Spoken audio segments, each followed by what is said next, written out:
Ġew ikkonfermati 14 il-każ ieħor ta' coronavirus f'pajjiżna minn fost 555 test li saru fl-aħħar 24 siegħa. B'kollox issa hawn 241 każ ikkonfermat f'pajjiżna. Ħafna minnhom jinsabu f'kundizzjoni tajba ta' saħħa. 5 mill-każijiet ikkonfermati 2 huma anzjani illi l-età tagħhom dvarja bejn is-60 u s-76 sena. Fost dawn hemm mawċija ta' 76 sena li bħalissa tinsab rikoverata f'iżolament fl-Isptar Ġenerali ta' Għawdex u qed isir l-intraċċar mill-awtoritajiet ma' persuni li setgħu kellhom kuntatt magħha. Malti li għandu 60 sena wkoll irriżulta fil-pożittiv u qed isir l-intraċċar ta' qrabatu. Malti ta' 73 sena illi ddaħħal l-isptar b'kundizzjoni mhux relatata mal-coronavirus ukoll ittestja fil-pożittiv u bħalissa qed isir l-intraċċar ta' qrabatu. Malti ieħor li għandu 61 sena ittestja fil-pożittiv u l-awtoritajiet tas-saħħa għaddejjin bl-intraċċar tal-kollegi tiegħu. Ittestja fil-pożittiv ukoll Malti ta' 76 sena illi jgħix waħdu. Hemm ukoll Malti ta' 60 sena li ġie infettat bil-virus fejn ukoll qed isir l-intraċċar tal-familja. 3 persuni ttestjaw fil-pożittiv fl-Isptar Monte Carmeli. Dawn huma Maltija ta' 55 sena, raġel ta' 34 sena u Eġizzjan ta' 32 sena li jgħix ħalfar. Awċi ta' 38 sena wkoll ittestja fil-pożittiv u qed isir l-intraċċar tal-kollegi u qraba tiegħu. Huwa jinsab fi stat tajjeb ta' saħħa u qed jinżamm f'daru.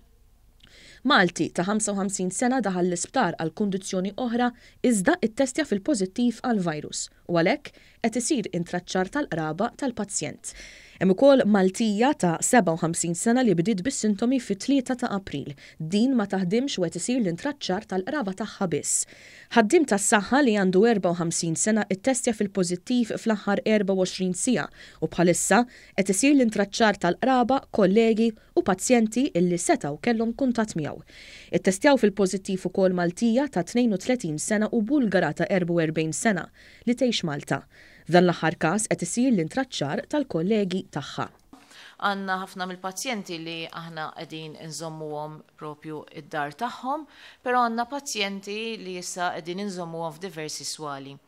Għawdex bħalma semmejt għandna pazjenta waħda, Mount Carmel għandna 2 pazjenti, l-ITU għandna dawk 3 pazjenti li għadhom fl-istess kundizzjoni u fil-wards oħrajn ta' Mater Dei għandna 8, Boffa għandna 16 u St. Thomas għandna 20. Dwar l-aħħar miżura tal-Gvern fiċ-ċentru miftuħ ta' Ħalfar, is-Supretendent tas-Saħħa Pubblika qalet illi t-8 residenti illi diġà ttestjaw fil-pożittiv qed jinżammu f'iżolament u jinsabu kollha fi stat tajjeb ta' saħħa. Fl-istess ħin l-awtoritajiet qed isegwu s-saħħa tal-kumplament ta' residenti li l-kol jinsabu fi kwarantina. Il-Professur Gawċi referit ukoll għal rapporti fil-medja internazzjonali li feċ fl-aħħar sigħat li tigra fi New York ittestjat fil-pożittiv għal COVID-19. Hemmhekk għadhom qegħdin jaraw studju jekk huwiex bir-reverse ukoll, jiġifieri jekk l-annimali jistgħu x'jagħtuha lill-bnedmin. Bħala sa issa ma ħarġet l-ebda evidenza minn din, allura aħna l-miżuri huma dejjem li qatt m'għandhom jiġu abbandonati l-annimali, però importanti ħafna li jekk inti tkun qed tmiss l-annimali dejjem għandu jkun hemm il-ħasil tal-idej. Tenniet ukoll li persuni illi sissa fiequ mill-virus illi b'kollox jgħoddu 5 jinsabu ukoll fi kwarantina. Issa għandna 5 persuni li huma fully recovered, jiġifieri li huma ħelsu mill-virus għaliex aħna issa għandna testijiet li huma negattivi tagħhom, però dawn in-nies xorta jagħmlu 14-il ġurnata oħra kwarantina ħalli aħna nkunu żgur li ma jkunx hemm l-ebda riskju ta' espożizzjoni lil ħadd ieħor. Tul il-jum kien irrappurtat ukoll li Maltija li tgħix Londra u li għall-aħħar ġimgħa kienet rikoverata l-isptar mietet kawża tal-virus COVID-19.